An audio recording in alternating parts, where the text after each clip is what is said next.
This week's episodes are brought to you by these fine sponsors: Kathmandu Campground in Sturgis, South Dakota, What's Going On Sioux Falls, Monk's Ale House, Club David on 10th Street in downtown Sioux Falls, the Icon Event Hall, home of the Solstice Shakedown, happening June 22nd. Tickets are on sale now. Featuring the Midwest Dead Coalition, Starts and Ends, Alyssa Kaiser, and Bobby Joe Cool, plus vendors and the Team Pluto Fashion Show featuring Danica Miller, the current Miss Mount Rushmore. This episode was filmed in front of a live audience at Monk's Ale House at 420 8th Street in downtown Sioux Falls. Come try their delicious burgers and have a brew with over 100 craft beers on tap.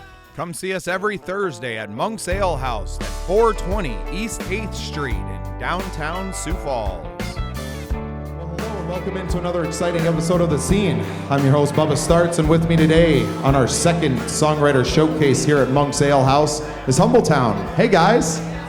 Hey. Hello. Hello. Hello.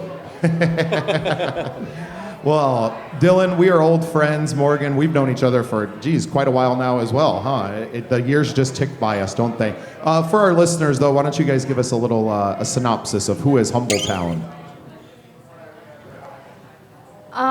So actually, we met. I had a band that was formed here in Sioux Falls, actually, and they invited Dylan to sit in as a guest musician, and I don't know. Dylan's like, let's play this song together. And then, I don't know, one thing led to another, and we turned into a duo, and then now we have a 4-piece band back home. But yeah, Dylan loves bluegrass, I love old-time music, Dylan loves hot club swing, we both love Americana and some old country, so we mix it all together. And I knew like 3 of those. That's fun. I did a little reel doing musical genres on I used 1 RPM to release my music, and there was about 4,000 of them. So I put the phone on record and was like, oh, I didn't know that was a thing. You guys do a lot of really incredible music. The musicianship is off the course. I always tell everybody, me and Dylan pretty much started playing guitar around the same time. I took one path and Dylan took the other. And Dylan, you're such an accomplished guitar player, and you are in your own right, Morgan. You guys play so beautifully together, and you're not just musicians, right? And you're not just bandmates, but you're also a family. Right? So talk about what advantage that might be to live together all the time, to play together, right? That's kind of something that maybe doesn't get around all the time. Advantage is a word. Yeah, exactly, right? So anyone that I talk to that is like works with their partner, I'm like, so how does that go? And they're like, yeah. We love each other and we love everything that we do. But we don't practice as much as you would think. Right. Turns out. Well, and you have little ones at home now, so I'm sure that. We have a 2 and a 4-year-old. Yeah. Yeah. You don't have a lot of free time.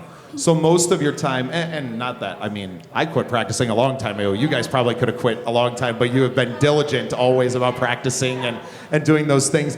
Dylan, you perform a lot. That doesn't leave a lot of room for it. You have a residency now in Sioux Falls. Can you talk about your residency and just kind of what it is to just be playing all the time, you know? Yeah. So right now I'm in Sioux Falls doing a 3-week artist residency at the Sanford Cancer Center. And so what I do is I just work with patients, all ages, from really young kids to elderly folks. And I just do a lot of different things. There's no real playbook for it. It's just you just kind of figure it out as you go, and just make sure that you're helping people. And so it's a really fun thing. And right. Yeah. And that's a beautiful thing, and I commend you. Thank you, Dylan, for the work that you do there. And you've been doing this residency for a little bit of time. I know that you're out here quite a bit, and it makes for long days. You said you were playing something like 5 hours a day. Yeah. Sometimes 4 or 5 hours a day, and like honestly, it's probably the most rewarding thing I do. I love performing. I never ever want to quit that, but it's probably the most rewarding aspect of, Yeah. of my career. I love that. We So- got to get more people that do that. Well, why? Let's not bury the lead. We brought you guys here to play some music too. So, what song do you have first for us? Yeah, so I guess we're going to start with a song that I wrote. This one's called Liza Ray. And if you're a bluegrass nerd, you'll notice that we took a little bit of Bill Monroe's Jerusalem Ridge and stuck it in the middle. And so that's this part. There you go. So anyway. Y'all are in for a treat. This is Humbletown. Liza Rose. Liza Ray. Liza Ray, sorry.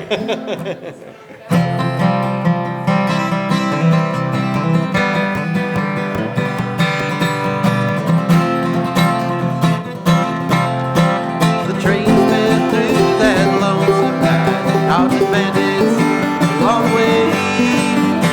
Misery trail close behind and it follows me yesterday.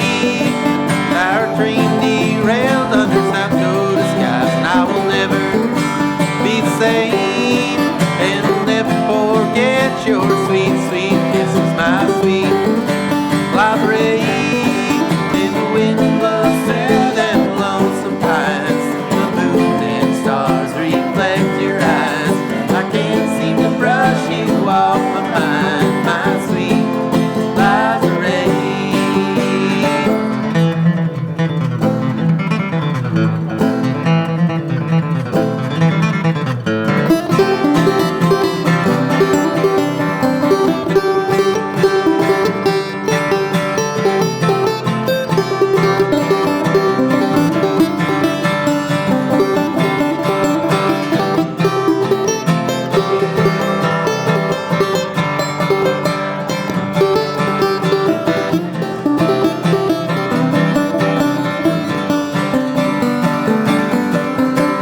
I love you so you'll never know. How can I let you go? I lay here under South Dakota skies, nothing's lost and nothing gained. I miss you like I miss my mom and pa, as I said alone today. And I'll never forget your sweet, sweet kisses, my sweet library. And the wind blows through them lonesome pines, the moon and stars reflect your eyes. I can't seem to brush you off my mind, my sweet Liza Ray.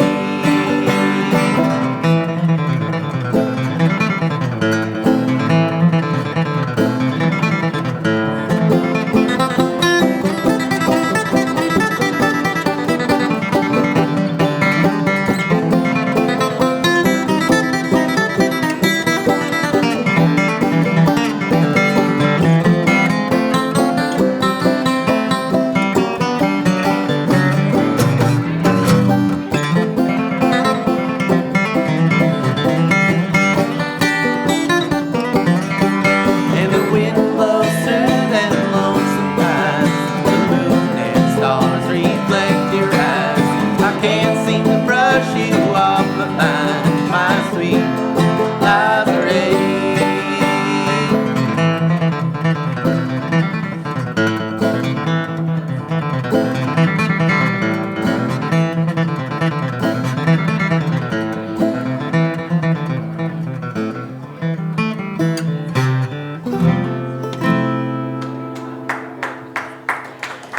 Liza Ray. Very Thank you all nice. so much. Very nice, Dylan. I love listening to songs that my friends wrote. It's a pretty cool thing. It's a pretty cool deal to get to do what we do and to be all songwriters in our own rights. Yeah, it's a lot of fun. It's a good song. Thank you, Bubba. Is that on something? No, it is not. Ooh, unreleased Perhaps on our music. next album. There you go. Yeah. Well, now we just got a live recording of it too, so we'll see how that sounds in post-production. Huh? Hey, there you go. I guess we got fresh music for you guys. So, last year was a busy one for you guys. I know you toured around all summer. You guys want to talk about the last year before we get too far into the future? So we did a 46-day tour with a 2 and a 4-year-old. Sorry. Yeah. It wasn't as bad as you would think, but only because I was very careful about not booking too many dates. But we did go through 22 states. And they loved it. The kids absolutely loved touring. We were back like 5 days, and my 4-year-old was like, when are we going back on tour? Right, yeah. They kind of get into the rhythm of the road. I guess they were 1.5 and 3.5. Right, but, yeah. they weren't even. Yeah. So awesome. But it was so much fun, and Guthrie loves New York and the subways, and we just got to meet so many cool people and do so many cool things. And this last year in general, we went to Folk Alliance, which is an amazing international conference for folk musicians. Kansas City, right? Yes, and we've really built our band quite a bit. We now have pretty much 2 other full-time members who aren't here today, obviously. Yeah. But we have a fiddle player and a bass player that we fly in from New York, so yeah, it's nice to finally have some people we can really depend on. We're going on another tour. Oh, this was last year, but since I'm about to say it, we're going on another tour in August to the West Coast with our bass player from New York, so awesome. It's exciting. Awesome. Well, I'm so happy for you guys. I know you have roots on the West Coast, right, Morgan? Yeah, I'm from the San Francisco Bay Area, which, funny enough, we only have one show in not even the area that I was raised. So, you know. How fun. Yeah. Well, we'll be keeping an eye on that, and I know you guys are pretty diligent about at least posting occasionally on your social media. I know you're very busy living your lives, as some of us have to do, but I know that you're regularly posting and sharing it. We're going to get better at it. Yeah. Well, if it's a trade-off between continuing to do exactly what you've been doing, and like if that has to suffer, please don't. Please don't. Just stay getting better at what you're doing now.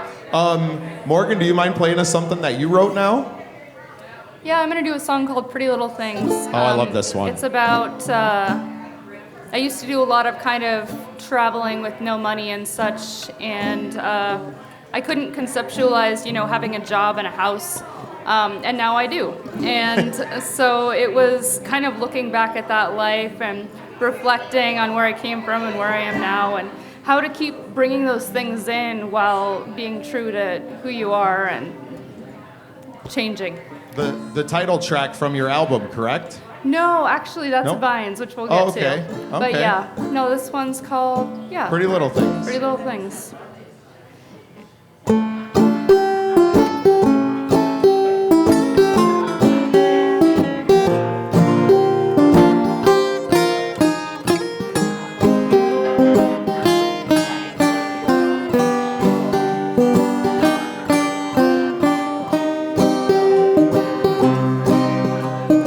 Looking through you and everything that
You almost got me. Try to end it, leave just long enough space so that everyone's like, no. Well done. Trick everybody. Yeah. Bravo. God, I could listen to you guys play and sing all day. I enjoy this so much.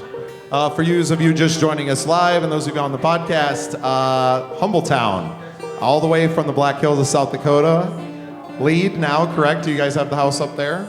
Lead? Like you never left, right, Dylan? Yeah. Beautiful.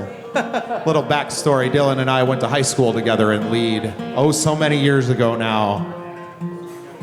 Oh. Didn't we first play guitar together in like health class? I think I kind of remember us. Probably, taking our yeah, man. guitars to I health know class. freshman, sophomore year for you, probably, right? It was right in that time of early high school and playing Sublime and some Led Zeppelin probably in there. All that great music. And to see where you went. When was it that you really got into flat picking and bluegrass music? Probably when I was about 18. I think I was really into the Grateful Dead, and then I discovered the Grateful Dog or David Grisman and Jerry Garcia. Yeah, love it. And then I figured out what they were listening to, and then that was kind of down the rabbit hole you went. Yep. Then it was Doc Watson, and then I was really obsessed. Yeah, well, you're kind of a historian, and you guys delve so deep into. You guys play music that I've never heard of, and you could you could tell me they're all yours. I would never know if you told me somebody else wrote it. I don't know that either. I don't know who those people are. I don't know what that song is. But they're all the musicianship level is so high. I play 3 chords in the truth, especially now where I've moved out here and started playing a lot more country music. Where I was like, this is plenty good for me. I don't need to practice a whole lot to do it, and it takes a lot of dedication to do what each of you do on your instruments. And yeah, I applaud you to dedicating that time as someone who's the same age that started at the same time, right? Bravo to you guys for being dedicated to it and trained as well. Is your educations? You're both well educated, but neither of them are in music, right? You both have masters, or I don't have a master's. You don't. Yeah. But Probably could in he guitar. has a chemical engineering degree, which is adjacent. Yeah, geez, just got a chemical engineering, right? Yeah, and then not in music. So can you talk about how maybe using those other sides of your brain has kind of helped you as a musician? Do you think about things differently because of that education background being kind of so far off to the other side? Yeah, I mean, I kind of think that school is maybe a little bit helpful for building a career in music. You know, I think it maybe taught me, especially engineering school, just because being a professional musician is actually really hard, especially if you want to make all your living at it. You really have to persevere, a lot of. And you're not Luke Combs or Taylor Swift, or you know what I mean? I know their lives look great, huh? But for 98% of us. It's hard, but it's passion that keeps us coming back, right? And obviously, to go as far as you did with school, education had to be a passion of yours as well, and to stay dedicated to that. Yeah, I mean, I always knew in the back of my mind that music was kind of my true passion, but I just had got this wild hair that I wanted to be an engineer, and then I started, and I was like, okay, well, I've started it, I should finish it, And so, like I said, I mean, after I was staying up till 6 in the morning, writing lab reports or whatever, I'm like, oh, I can certainly, work hard to do something I actually really love. Right. Brother, I feel the same way because I was, for the last 5 years, and podcast listeners know, but you here live, welder by trade, the last 5 years. So waking up and working in a factory has really driven that work ethic home, right? We get up with the sun, we work all day, and we kind of grind it out, and then we get to have fun on the weekends. And I'm kind of bringing that same mentality to the podcast and to the career as well, right? I treat it like work. I don't drink anymore, and keep treating this. The more I treat it like work, the more money it makes me like I used to working, right? And I might be putting in an insane amount of hours, waking up at the crack of dawn and then staying out until the crack of dawn some days. But when you talk about being passionate about something, it changes the whole game. So Yeah, people are like, oh, you charge $500 for an hour? And we're like, no, not quite. Yeah. Yeah, no. Maybe like $10 an hour if you break it down. But No, and even that seems awfully low. Well, to achieve the musicianship that you guys have, right? Like, that's 20,000 hours, right? If it takes 10,000 to master something, right? I probably have 10 in. You guys probably have 25, 30 of playing, right? Because you've been performing now full time, both of you, for how long now? That this has been the career. I mean, Dylan, I know you're teaching and stuff too, so I mean, you're literally playing a guitar every single day of your life for a decade? 5 years? You know, like... Yeah, and even then, even before that, even before I became a professional musician, I would still play so often, you know. Yeah. And I was trying to figure out how many hours maybe I'd played the Right, guitar. exactly. And so when we start doing that, right? How small of fractions of pennies are you willing to go on the hourly rate, right? So yeah. it's not about that. No, right. And it's not. It can't be, right? Because we would be the worst business owners alive if it was. So, well, let's get into that passion. I know you guys released an album called Vines, correct? In the last year as well? The Path I Chose to Walk. The Path which I Chose to Walk. Oh, and a Vines lyric was the from previous one. Song. No, The Path I Chose to Walk was a lyric from the song Vines. Okay, I Yep, see. yeah. I see. You're very, very twisted. I talk to a lot of musicians now. I don't know if I told you guys about the last month of my life, but I've been interviewing musicians nonstop, right? It's 2 or 3 interviews a day, and you get lost in it. So I'm going to do a better job of just letting you tell the stories of your songs and stop leading you in. So play us one off your latest album then.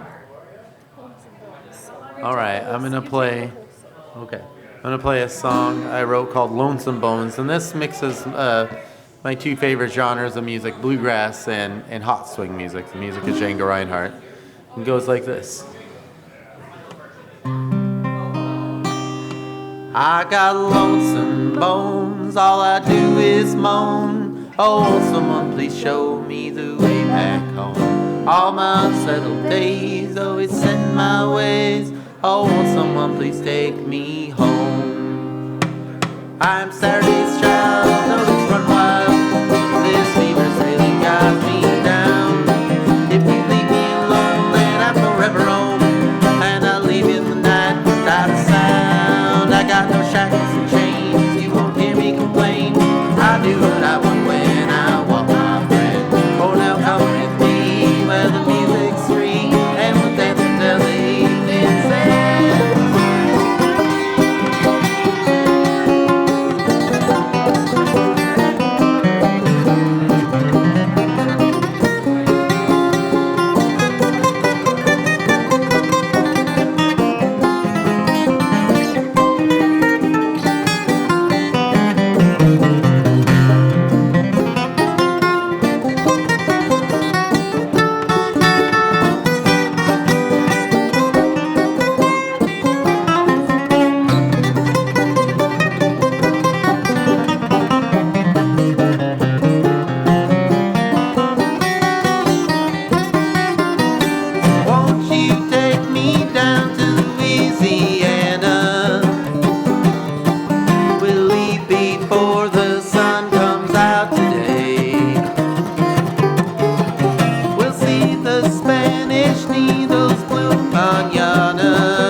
Bravo. Very nice. Thank you. Very nice. What's the inspiration for that one, Dylan? Gosh, I don't really know. I think actually a long time ago. Well, like I said, it kind of mixes the 2 genres of bluegrass and hot swing music, you know. But I think if I remember right, when I tried to write it, it might have been just kind of I remember just a chord substitution, just some nerdy music stuff. I was like, oh, I'm gonna do a B flat instead of an E, and then I'm like, oh, I'm gonna do the E anyway. And Just trying to be a contrarian, right? Yeah. I don't know. Nobody's ever used this chord before, right? yeah, I just thought of a cool chord progression, and then I just tried to think of some lyrics to go Yeah. with it. It's about that simple. I think you nailed it. It sounded pretty good. I Thanks. enjoyed it. Well, I see you guys got some merch down here. Can we talk about your merch and that stuff? I know you don't sell yourself well. We got some T-shirts, some CDs, some free stickers. You got some stickers to give away to your fans? Yep. There we go. And we have a package. If you get a CD and a shirt, it's 40. There you go. Shirts are 25. We just printed a new design recently of the back of our van, which is iconic now for us. Can we go? Let's talk about the van because it is becoming quite the thing. It's kind of taking on a story of its own now, and let's kind of start the origin story of the van, and let's begin there. So the van's name is Phil Bertha. We bought it April of last year, and I was really excited to turn it into, a place you could sleep and drive, which I did. And I was really proud of myself because I'm a builder by trade, and I made this bed that could come apart for the toddler that went over the back seats. And so, it was very complex and very cool. And then I had a tote for the baby that we put on the floor.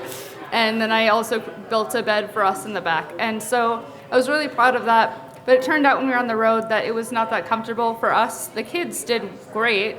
We're old and we got hot and claustrophobic.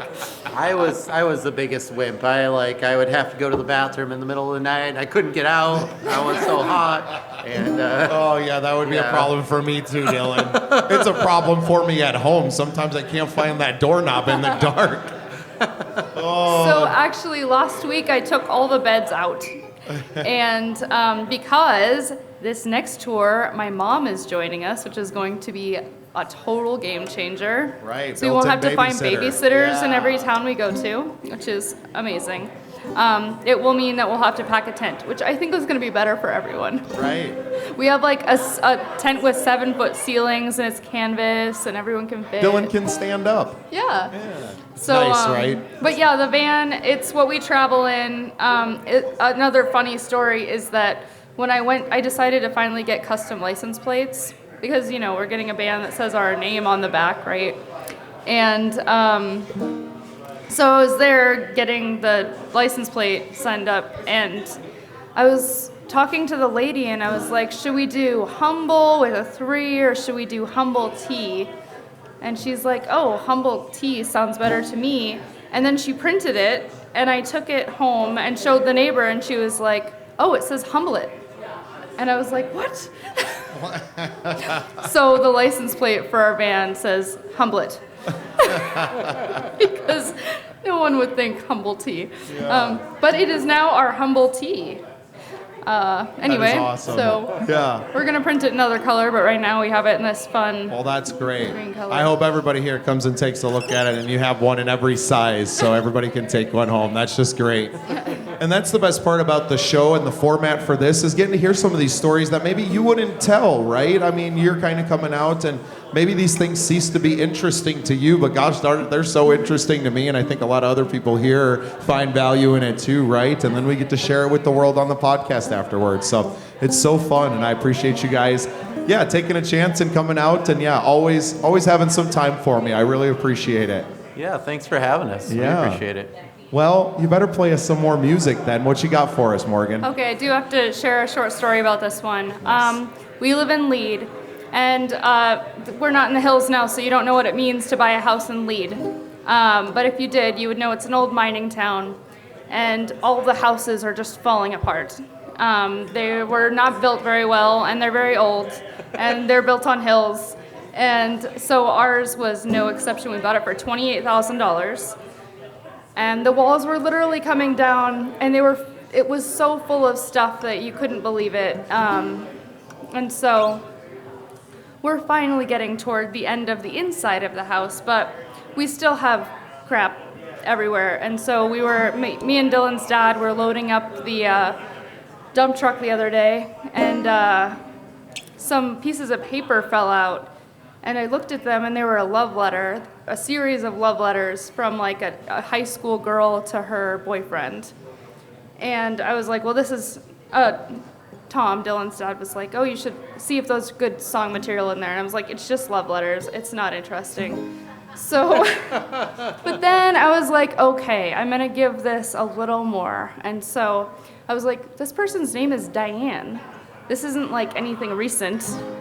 Diane is like a boomer name. No offense to boomers, sorry, that was a weird thing to say.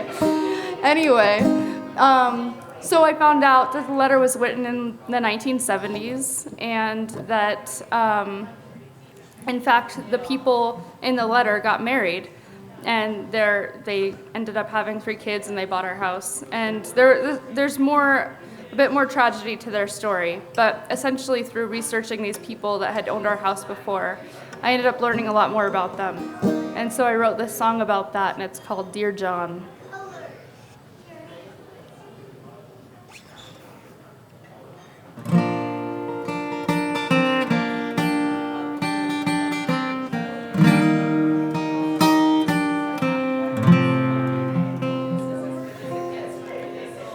We bought this house, the walls were crumbling, the rooms were filled up with so much we couldn't fathom.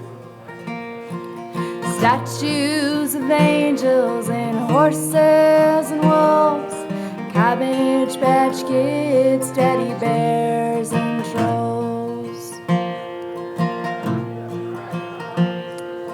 We threw it all in a roll-away dumpster.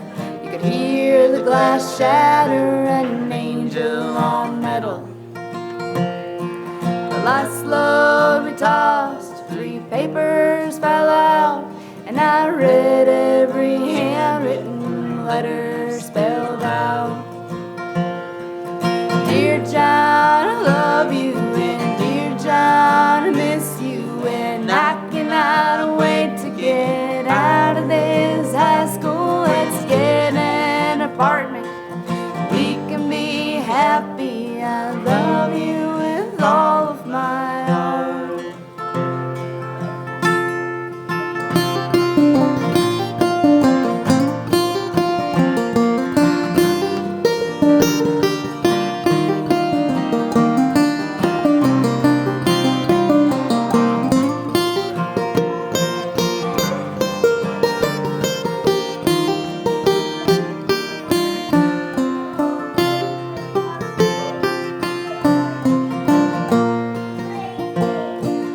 John and Diane got married soon after, had 3 kids, and they bought this house. John didn't seem to know much about building, the screws and long nails, he held things up. One day John got in an accident, left his wife and his kids this house. Now there's nothing like losing the love of your life, so Diane took these letters and read them out. Dear John, I love you, and dear John, I miss you, and I cannot wait to get out of this high school. Let's get an apartment, we can be happy. I love you with all of my heart.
Thank you. I love you guys. The vocal harmonies on that one were great. Really appreciate that. So that's relatively new then, huh? Yeah, like a month old maybe? Yeah, I would say that's extremely new then. That's one of my favorite songs ever of Morgan's. I just think it's really cool that how the story was. The whole thing is great. Yeah. Well, and now we got that captured, right? That's another cool thing about the podcast is now we got that story and we can clip that up and it's ours now. And that's how I kind of described it, is getting to record all of this and having access to it like we do now. There's no you don't have to go to the studio, and most of us have home studios, and I record the podcast at home or really wherever I want to, right? This little unit's changed my life. This Zoom, little Zoom recorder has just changed the game because I can do it anywhere. When I go out to Four Winds this summer in Rapid City, I can sit down with anyone. I have the 2 microphones and just record it. So this kind of just... It developed naturally because of that, right? Let's get to know each other a little bit better. Let's everyone get to know you guys better and other musicians. And yeah, thank you to Monks for having us and hosting us every Thursday for this. Thanks to our sponsors, Hummingbird Guitars. Feel free to go and pick up one of the cigar box guitars. They just got 1 string, so it's really hard to mess it up. They're really cool pieces, but they kind of make this all possible. Also, these pieces that are up here are Hummingbird guitars as well, and they're the ones who kind of make sure the artists get paid and do all of that. So we appreciate all of our sponsors, and yeah, a big shout out to Hummingbird Guitars for being the first one to step up and take advantage, right? How cool to get up here and have your stuff on stage with Dylan Lewis and Morgan Carnes. It's Carnes, right? Yeah. Okay, just want to make sure. Been messing up a lot of names lately. That's the side effect of doing podcasts 2 or 3 times a day, right? Well, I got it wrong. Oh well. Moving on. What else we got? You guys got names for your guitars? Or banjos or mandolins? Or do you name instruments? I don't name my guitar. No. At least I didn't name this one, you know. No, I never have either. Probably should. Yeah. I love this guitar. I mean, this is. I just feel so lucky to have this guitar. Well, tell us about that one. Yeah, go ahead. Yeah, so it's a Collings, and my friend Dalton Coffey, the one that recorded our album, he just happened to be selling one just when I just had some extra cash and I was looking for one, and he had a really good deal on it. And it's also just, you know, I've even tried a lot of Collings and I don't like most of them quite as much. I as don't know the brand, Dylan, but as soon as you brought it out of the case and you strummed it, I was just like, whoa, that thing comes alive. Wow. It's cool, the different pieces of wood, how they come together. And I think most people, and I'm a guitar player, and I don't know anything about them really from a luthier standpoint. And I'll have to get Josh Rick on the show here soon and have him educate us. I mean, that would be a multiple part series, obviously, but... Yeah, he actually just refretted this too. Took all new frets from Josh Rick, and he did a really, really nice job. So shout out to him. Yeah, well, and I know he's going to be a future sponsor of the show. We've talked. He had a few trips going on this May, so he's like, May's a little tight, but let's get together. And so, future sponsor and friend of the show, Josh Rick has Josh Rick Music in town here, obviously, and builds some really beautiful instruments. I hope one day I can be so fortunate. Any stories behind the banjo? Yes. This is an Ozark banjo. It's built in Arkansas. And I had my eye on these for a long time because there's this amazing... I play clawhammer banjo, if you didn't know. It's not bluegrass, so if it doesn't sound twangy and annoying, that's why. Sorry, I really shouldn't say that, but I don't like bluegrass banjo very much. Ouch. So sorry, Bella Fleck. I like Bella Fleck, but he does a lot of different types of banjo and two-finger. And anyway, I'm not going to go into the whole world of banjo politics, but I play clawhammer, which predated bluegrass banjo. And there's this great banjo player by the name of Lucas Poole who has a company called Ozark, and so he builds these. And we visited him twice now. This is one of his early ones that I found online. They're in very high demand. He has like years-long wait lists, so I found it. Someone else had already asked for it, and I'm like, oh, I'll give you another $100. And she was like, well, I like you. So anyway, that's how I got it. And did she let you keep the $100? No. Turns out she likes money too. She likes money too, but you know. She probably bought it for more than she sold it for. And anyway, I'm going to have him build me a custom one soon, and then I'll sell Cool. this one. So, Yeah. if you're looking for a really lovely Well, and now it's famous, open so back it's worth banjo. even more. Yeah. Anyway, that's the story of my banjo. That's fantastic. Well, do you want to feature the banjo a little bit more on a song for us? You got something that kind of gets the banjo well out in front, or? Oh, you know what? Let's do, this wasn't on my plan, but we could do a little fiddle tune mashup. Okay. We're down. Is everybody else? Hey, sign of applause. We're good with that? All right. Hey, we're. So one of them is not an original, it's a traditional fiddle tune.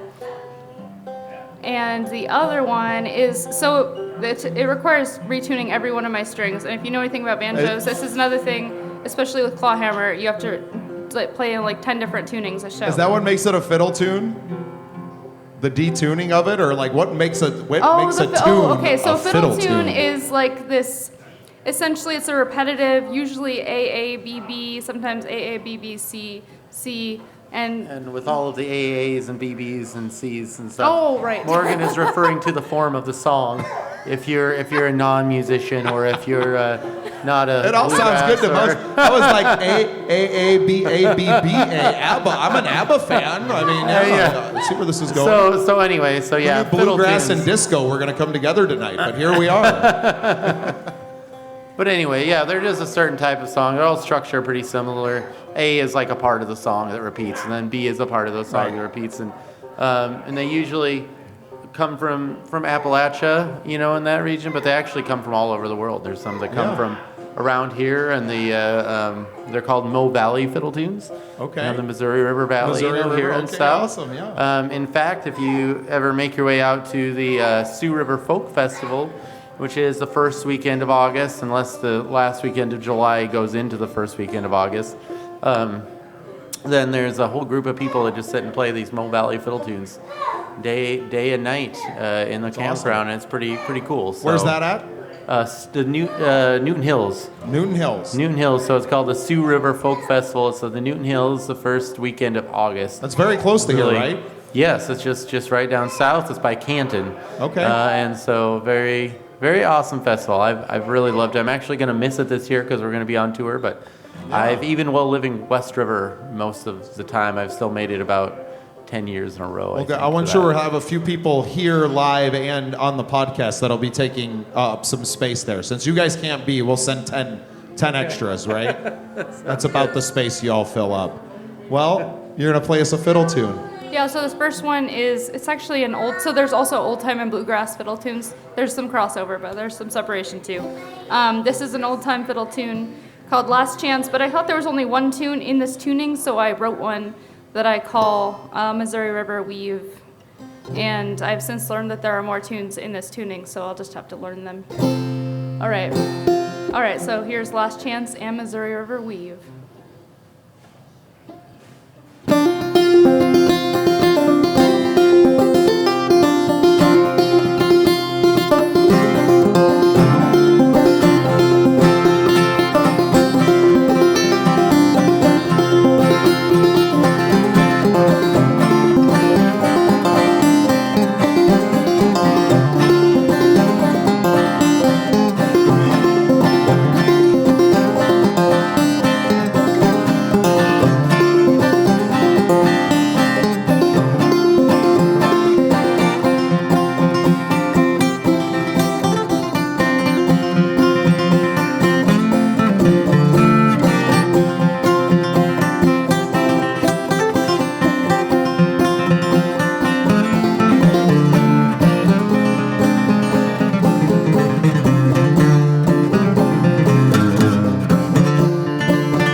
We usually play that with the full band, so we're like, wait, where are you?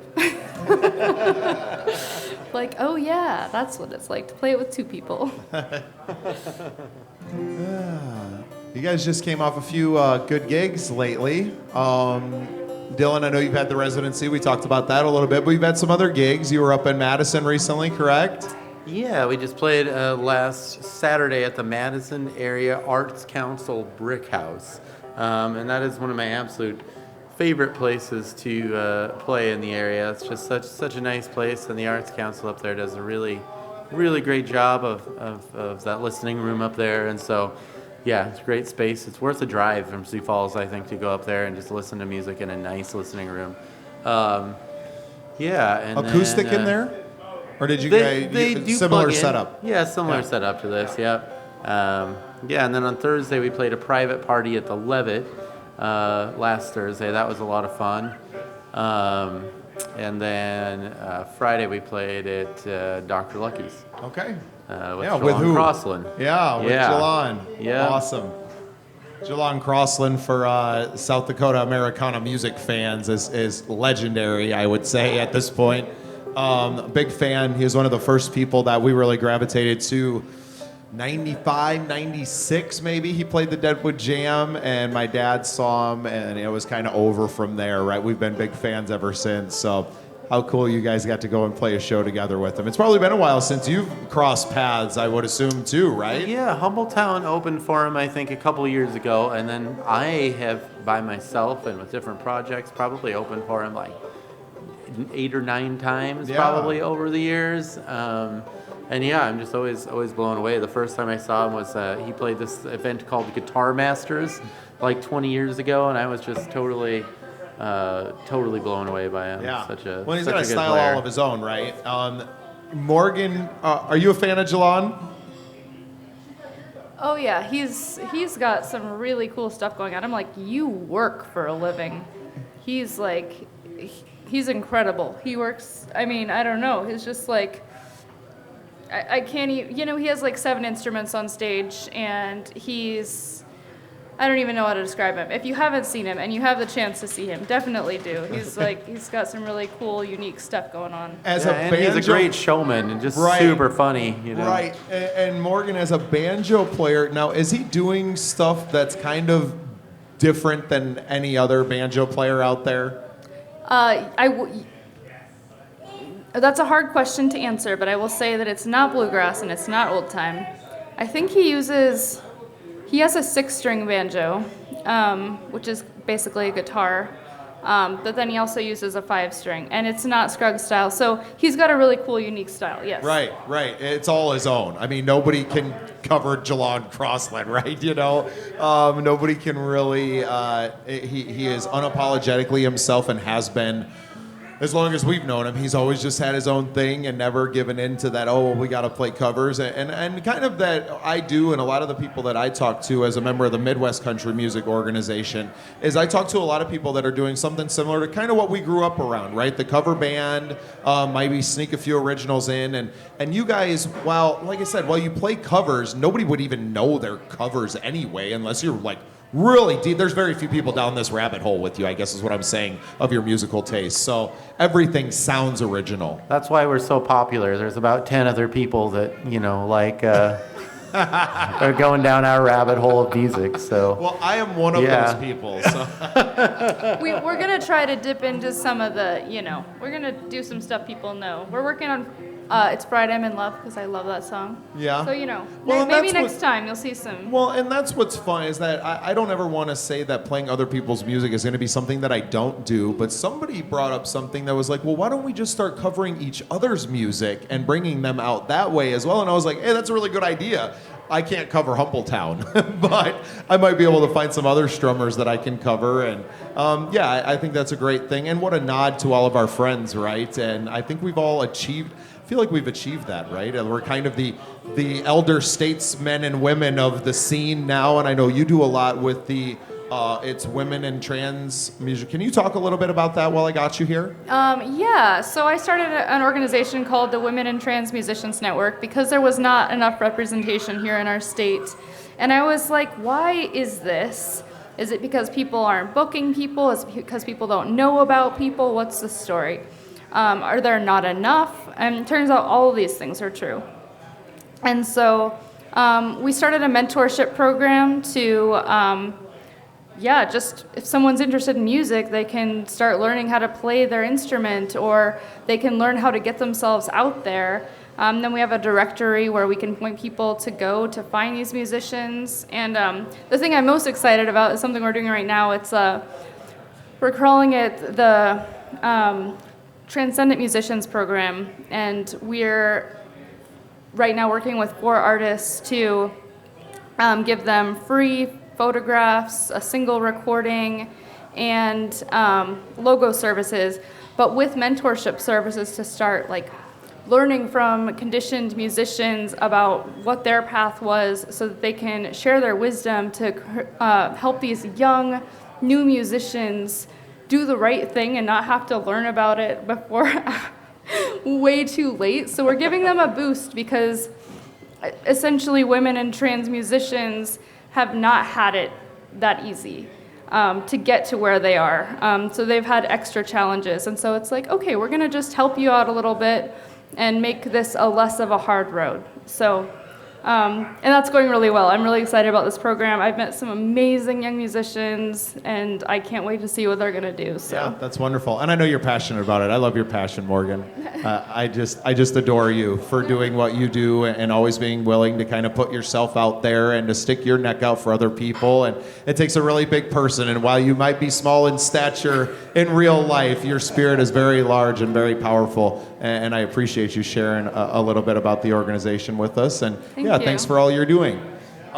It's important to the scene to feature definitely more of the underserved members of our community. I mean, our first guest on the Songwriter Showcase was Alyssa Kaiser, and that's for the exact reason you're talking about. This young woman's in her early 20s, just beginning this songwriting and performance career, and it's like, let me try to skip some steps that I went through that maybe we can just like, well, let's just put you to here, right? And it's so much easier because of the internet and the technology now to get ahead much faster. Like I said, we don't have any real gatekeepers left, right? You might not be getting a lot of places with it, and nobody might be listening to these songs on Spotify, but nobody's stopping you from being able to record and release your own music. You know, finances is the only thing that kind of stops you at that point, and what route you see to go. But most of us record from home now, so once you kind of cross that hurdle, you can sit at home, and as long as you're not, too hard on yourself about the quality. And I know that you guys worked really hard on your stuff, and you recorded it mostly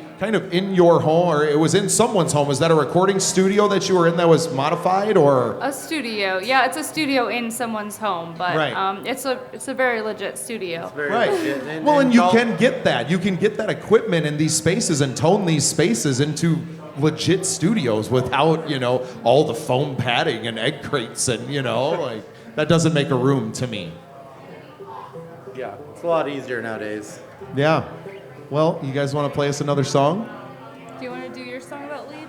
Yeah. So we were just talking about Lead and how we moved back there. Bubba and I grew up in Lead. So this is my song, my little ode to Lead, and kind of a tribute to my dad, who was a gold miner his whole career. It goes like this.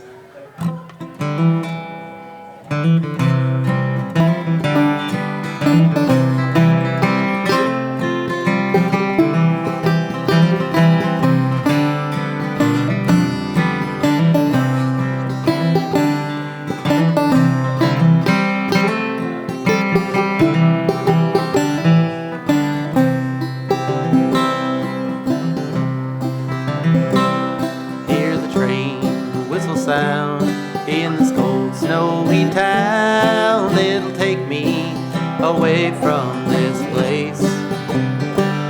Down the track I will go till I don't see falling snow, and the sunshine will wake me in the morn. It's not a crime, some will stay while others drift away, never wondering what they left behind. For there's gold up in the hills, and they're finding it still, though the mine it closed down long ago.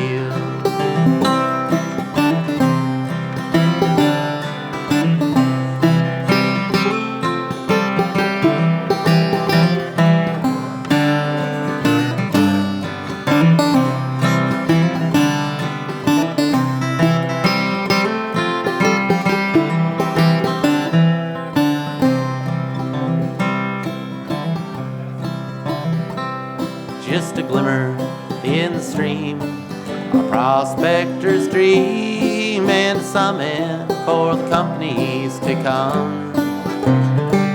What used to be holy ground, now just a hole in the ground, and a sin that's not yet undone. And the sun never shines in that hole so deep, and the rumble, it wakes me at night while I sleep. And the crater they cut left a scar that won't heal, and the chill in the air only a miner can feel. And the chill in the air only a miner can feel.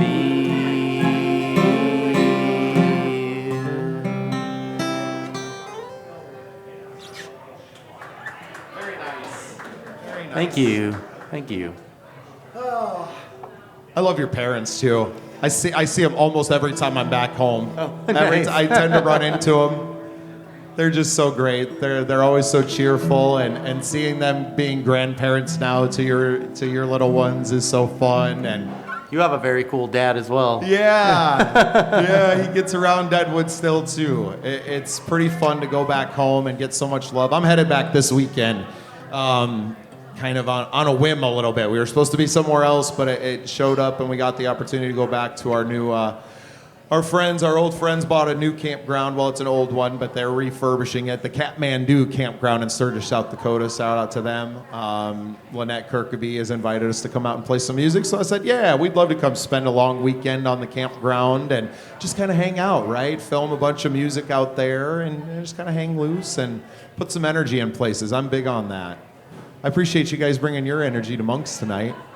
It's a big thing that we're doing here. I know we are few in number live tonight, but I hope that the podcast keeps getting traction as we move forward. And yeah, you guys played some beautiful music. You want to finish us off with one more song, and we can kind of bid adieu to the evening? Okay, so I wrote the chorus to this song 12 years ago, and I finally finished it last summer. I lived in Vermilion for 10 years, and it has the longest stretch of... No. It has the longest untamed stretch of the Missouri River that runs through it. And so we spent a lot of time on the river, camping on sandbars, playing guitar, riding in leaky kayaks. I'm going back there this weekend, so I'm excited to experience this again. Anyway, so like I said, I wrote the chorus 12 years ago, and it was really fun to sit across from the old island we used to camp on and write the rest of this song. It's called River Dreams.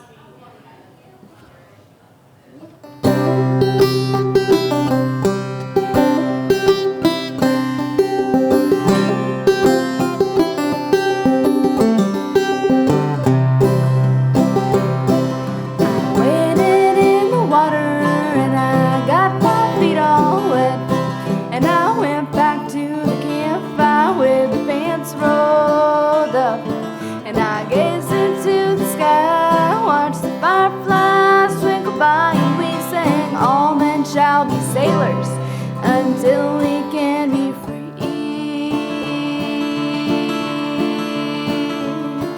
We took out to the water in hand-built boats, and we hugged the shoreline to make sure we'd stay afloat. And the water fought back, but we let the river know we were just here for a while, and soon we would go back home. So take me, Missouri River, in the sweet sunshine. Carry me on down the stream onto another time. Tell me bedtime stories from your northern streams, and in the morning I will tell you my river dreams.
island's overgrown. Many friends have moved on, others have grown old. I think I see the old place where we used to park our boats. It's there I see our children learning to float. So take me, Missouri River, float me on downstream. Tell me how this life is really just a dream. And I am just passing through a place that I once saw, and none of this is really here at all. So take me, Missouri River, in sweet sunshine. Carry me on downstream onto another time. Tell me bedtime stories from your northern streams, and in the morning I will tell you my river dreams.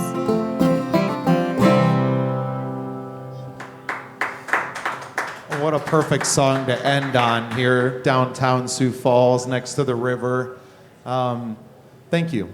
Dylan, Lewis, Morgan Carnes. This is Humbletown, everyone. Thank you for being part of the Scene Songwriter Showcase here. You guys, any parting shots before we close the show? Anything you want to plug or promote? Are you at the Levitt again this year at all, or?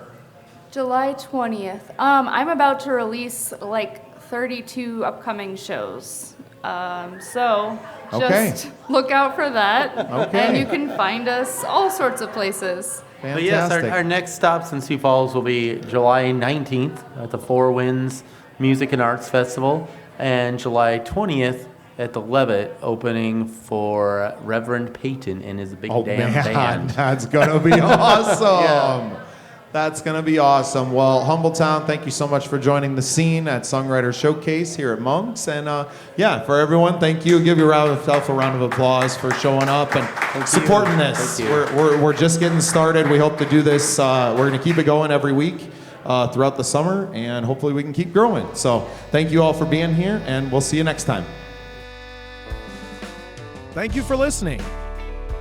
Remember to go to patreon.com/thescenesd. Follow us on all your social media channels and make yourself part of The Scene.